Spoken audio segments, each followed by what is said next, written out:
Good evening, everyone. So today is Tuesday, the 24th of February. We are all gathering here this time to do this evening chanting, to pay homage to the Buddha for his kindness and compassion towards all sentient beings. So this afternoon, Paul took me to Bankery by the River Dee, and having seen the stream of water, two rivers coming and joined, and I sat down on one of the benches, and I feel so relieved. I was so calm.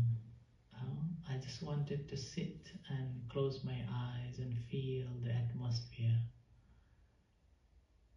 I had a mobile phone and I took a couple of times out from my pocket. But every time when I took it out, there was an inner voice saying that enjoy the weather, enjoy the moment, and then I put it back again. And it was really calm and so wonderful to be. And I was feeling like nature is such a wonderful thing that really heals us. And looking at the water level, when it was raining, it must be like a 2 meters high than today, what we have seen. And that again demonstrated that the water was so high and took away all the things around the River Dee, washed away. And the stream of water, when you are looking at it, your thoughts, you think that you are thinking, but constantly you're coming back to the stream of the river, coming back again and again. I was really calming, and it was really good. I haven't been to this River Dee for a long time, so it was really uplifting. So nature is something that it always heals, and it always takes care of itself.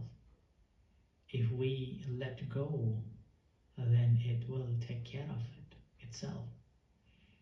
In the Anapanasati, the mindfulness of the breathing, the very last one is called the Patinisakkanupassi Asasisami and Passasisami Tisikati, which is the highest in the breathing practice. So 16th, level 16th. Now the word Patinisakkanupassi,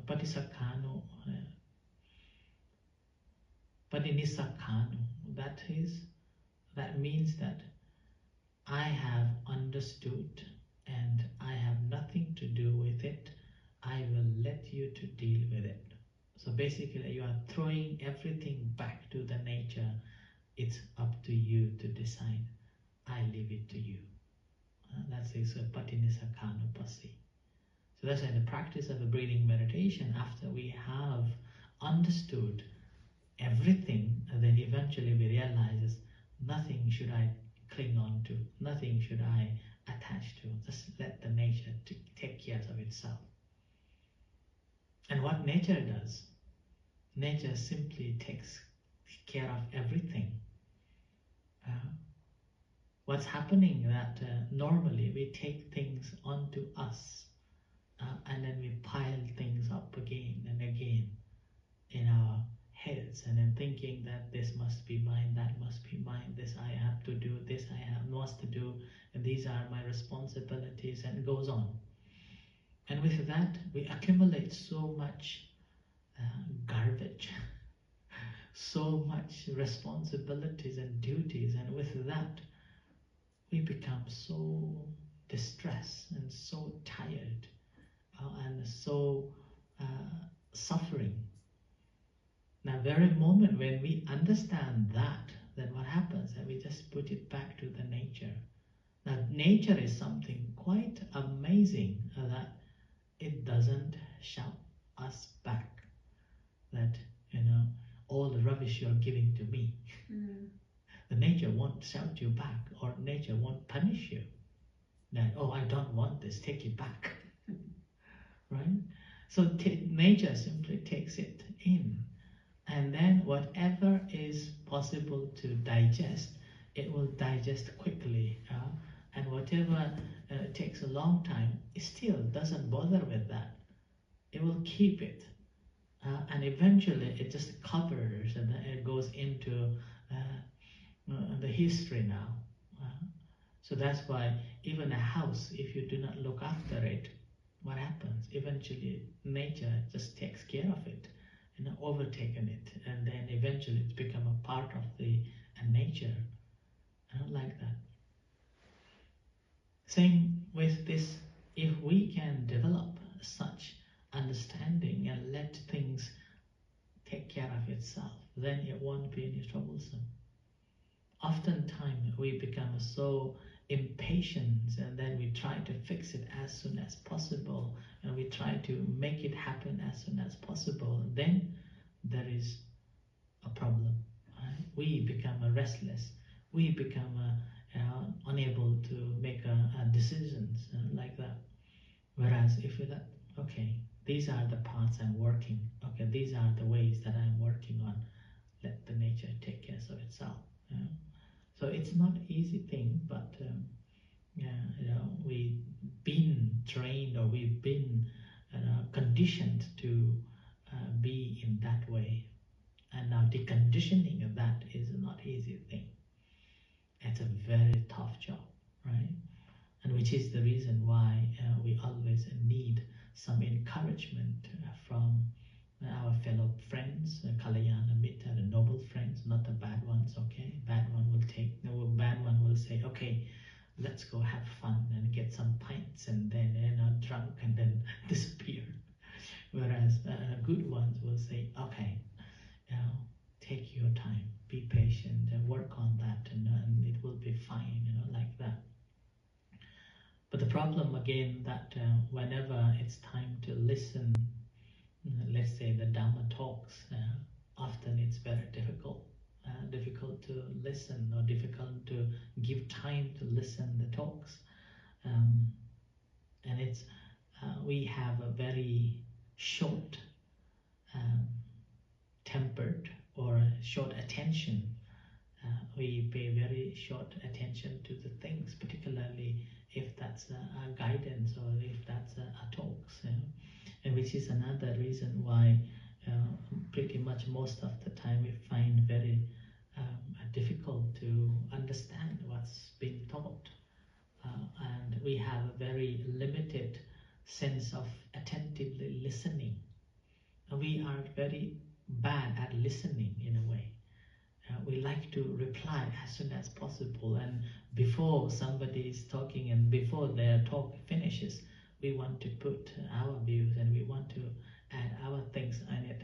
So there is a lack of active listening on the things that we've been listening, or we've been taught, or whenever we are listening to the Dhamma talks.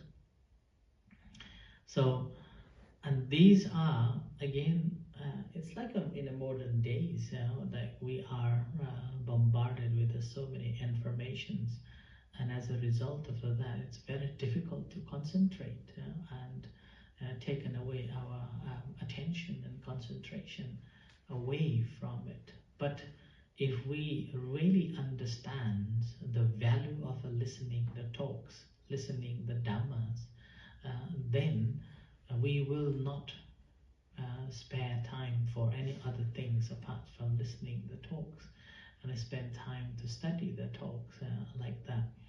Now this reminds me during the time of the Buddha, when the Buddha was living at the Jetavana monastery, which was built by the Anathapindika millionaire. This Anathapindika millionaire was so fascinated by the Buddha's talk, and he gained this confidence in the Buddha and got the faith in it, so he wanted to build this monastery.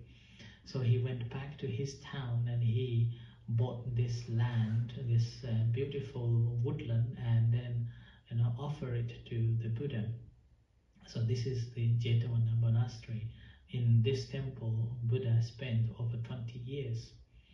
So here in this particular temple, and one day when the Buddha was giving a talk, it happened that one lady came with the two sons. Two sons. Now, when this lady was listening a talk, these two boys were making a noise. When these two boys were making a noise, then this mother told these boys, saying that children, shh, shh, like making a sound of do not talk, do not talk. And then when the mother told these two children that don't talk, and then she said that I am listening a talk. Listening a talk is one of the very important tasks for me, because after listening the talk, I understand that how much suffering that we are going through in our life. And understanding that suffering, so I know that there is a way out from the suffering. And this way out from the suffering helps me to free myself and attaining the Nibbana. It doesn't mean that I don't, so she further says that it doesn't mean that I don't love my husband. It doesn't mean that I don't love you all. But among these, I love to listen the Dhamma. I like to listen the Dhamma, because my love to my husband, my children, it won't lead me to find the path to liberation. So she explains to her children like that. And then, she says so, and then these two children realize the faith and the confidence that that their mother has on the Buddha and the Buddha's teachings. Then they say that, okay, Mom, we will not make any sounds. We know that you have a great confidence and faith in the Buddha's teachings, and we know that this is a true things, and this once you listen it helps you to understand the true suffering. So we will also listen with you. We will not disturb you, and we will also listen with you, like that. Then they listen the Dhamma, and with that they all gain the true understanding what the Buddha was talking about. Now, such incidents is not easy to find nowadays. Nowadays, what the parents will do, in order to shut them, they give you an iPad or an iPhone. Okay, here you go, play with it. During my time, I will listen, so you play with it. And then if you don't give, then they will complain that I want to go home. I don't want to be here anymore, like that. So with that, not only in that way, but also what I have found that when parents brought their children, parents can't control their children. They can't tell them to sit down and listen to Dhamma talks. Whereas if we have trained these children from early age that, okay, once in a while, at least once a month or once a week, please do come, bring them, and then listen the talks and listen the Dhamma. that will really help them in the future, and that will really encourage them to practice the meditation, which we know that the practice of a meditation is so beneficial. I have seen many people say that wish I had learned it earlier. Yeah? You may have that feelings as well. Wish I had known it earlier. Wish I had learned it earlier, like that. And even there are many people, after they have seen the benefit of the meditation, they even said that, why don't we take it to the children in the schools and encourage them to practice? And even people come and tell me that, Achan, why don't you contact this school? Why don't you contact that school? And then let them have meditation classes, like that. So the problem is that we even can't tell even our own members to bring their children and meditate once a week. And that's difficult enough, contacting the authorities and let them listen the Dhamma and let them organize the time to meditate. Oh my goodness, it's like a Mount Everest in the front. We have to work hard to climb that mountain. We do not know how long we're going to take it. So that's why we can look at our own close members and try to encourage them, to bring them and teach them that, okay, this is what needs to be done. Because children, they don't know what is good, what is bad. If we train them from early age, then definitely, one by one, bit by bit, they will get that knowledge. They will get that understanding. And when it comes to the moment when they, let's say, they go away and work, they start working and then find these difficulties, and at that time, I have learned it in the temple that practice of a meditation helps. So straight away they know, they have the tools. But sadly, it's very difficult to encourage our own members to bring their children and meditate, or at least become familiar with the, let's say, the chanting, familiar with the monks, familiar with the temple. That's already hard enough. And with that, what happens that after they've grown up and when slowly they behave badly, and then start to think that, Achan, my children are behaving so bad, I need to bring them for meditation. So that is happening, and that's the case. So that's why it's not the children actually, it's the parents that they have to bring them and then teach them. Like this story when the Buddha was giving a talk, this lady was bringing these two children, and when she was listening a talk, and these children were making a noise, and asked them to sit and listen the talk. And by listening at that, these children also understood the Dhamma. These children also understood the Dhamma, and they followed the path too. So similar way, if we can encourage our members to bring their children in such a way, then what happens that whenever these difficulties come in their life, they will be able to use these tools. And then whatever problems they come across with, they will be able to deal with that more effectively, and able to let this nature take care of itself, rather than burdening yourself and causing more troubles and having a sleepless nights and then not able to eat anything. But if we can teach them from the early age, and they will learn it, and then when it comes to the stage like I have experienced today, when I was by the river, able to just let this river take away everything, let this nature take care of itself, and it reminded me of all these practices that let this the nature take care of itself.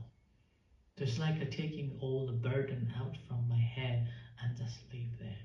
And I was feeling so calm. I was feeling so uplifted. I was so calm and feeling so grateful to be there for maybe about 10 minutes, Paul, yeah? Just for 10 minutes. And I felt like wonderful. And then after that, we went to this art gallery and looking at these beautiful paintings and sculptures. It was like, wow. Yeah? It's another dimension. Yeah?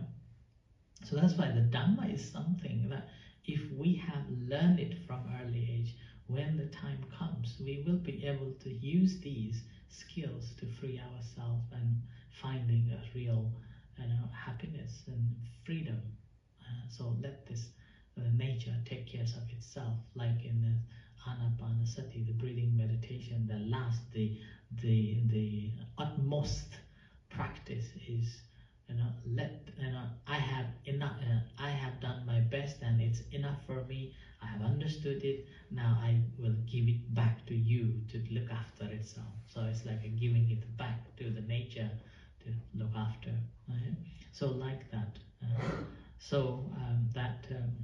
That's why I encourage all of us to continue listening the Dhamma and practicing the Dhamma. And meanwhile, I encourage you to bring children, to familiarize with the center, familiarize with the chanting, familiarize with the Dhamma, and bit by bit, they will get something out of it, and they will thank you in the future. That thank you for bringing us in this beautiful environment and nurturing us through this Dhamma. Right? So I offer this as tonight's reflection. May you all be well and happy and grow on the path to find the real happiness. With this, let's do the chanting.